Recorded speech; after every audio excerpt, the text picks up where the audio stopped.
Hello everyone. This topic is related to environment engineering and disaster management. So myself Dr. Bhavna Mathur. Now I'm taking the few content. Today we discuss few contents like introduction, objectives, aim and scope, safe water supply, disaster cycle, environmental management, role and responsibility of environment management, and steps of water purifications. So basically, what is the aim and scope of water supply of the and disaster management? All things which are related to environment, like objectives of the environment engineering and disaster management. This program basically aimed to produce environment engineers who will have expertise in managing both industrial pollutions and disaster risk from human induced or natural hazards. So these are few aims and objectives of related environment and disaster management. That means to produce the environment engineers.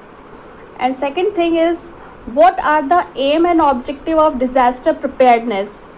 Like safeguard and make available vital material, suppliers, equipments to ensure the safety and recovery of records from predictable disaster.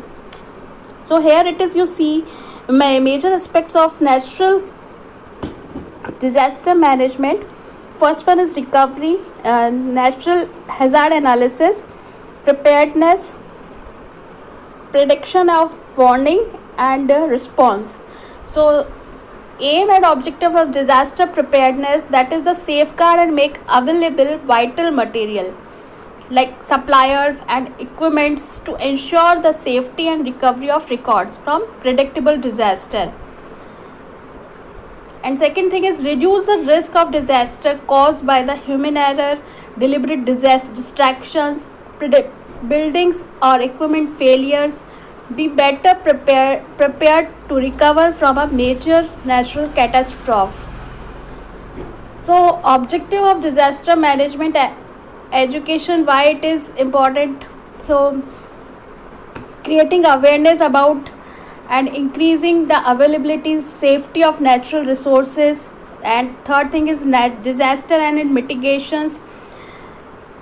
So to make and the efforts of conservation and environment, thus people can prepared and safe from that. So now what are the problems? What are the problems to environment engineering solve? So they work to improve recycling first of all, second waste disposal, public health, and water and air pollution controls. So they also address the global issues such as unsafe drinking water, climate change, and environment sustainability. So these are the problems to environment engineering solve.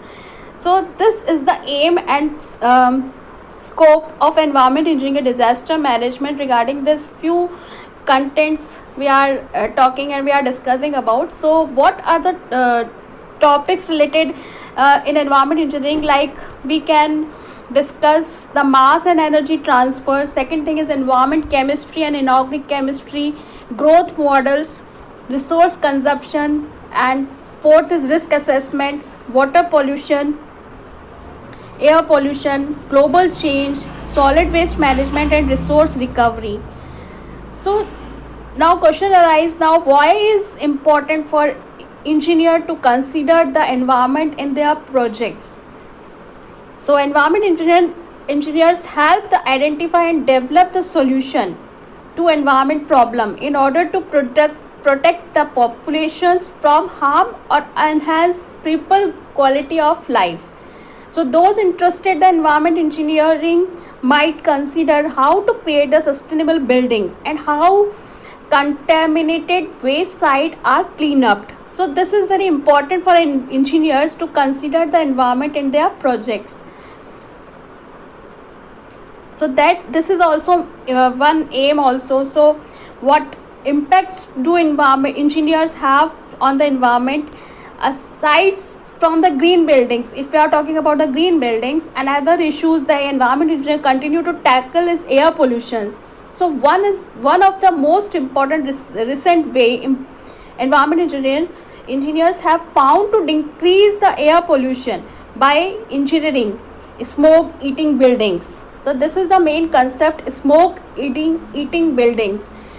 These buildings aim to absorb the smoke impacting the environment.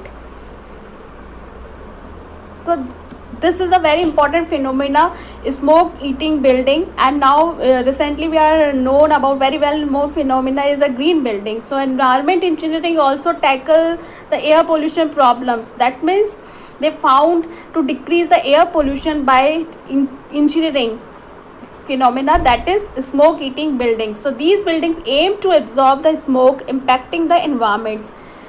So now three important issues also arise simultaneously. The list of issues like environment, like first, like global warming, climate changes, water pollution, ocean acidification, and loss of biodiversity.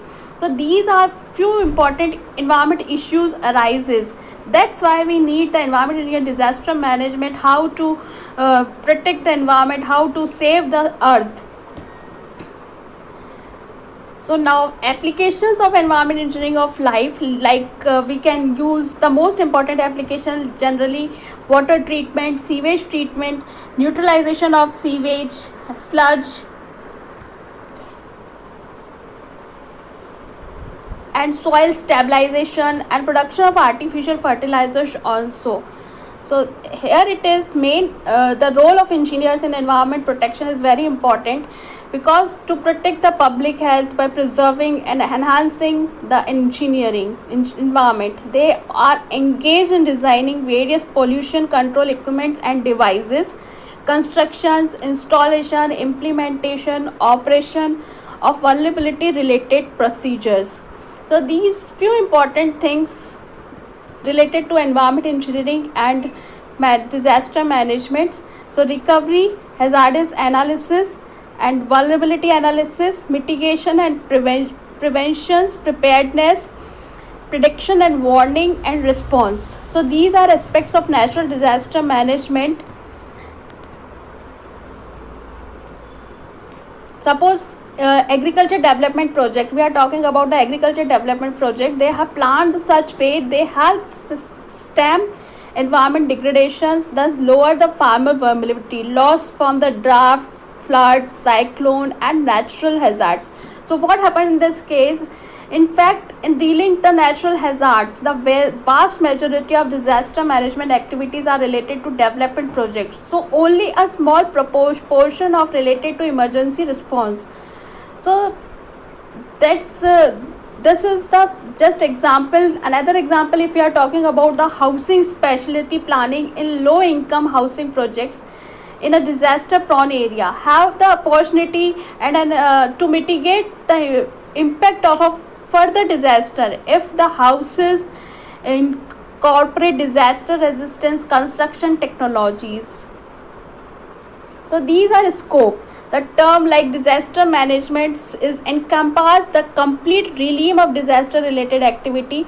Traditionally, people tend to think the disaster management only in terms of post-disaster action taken by relief and reconstruction officials. Thank you. Further we will discuss in the next class.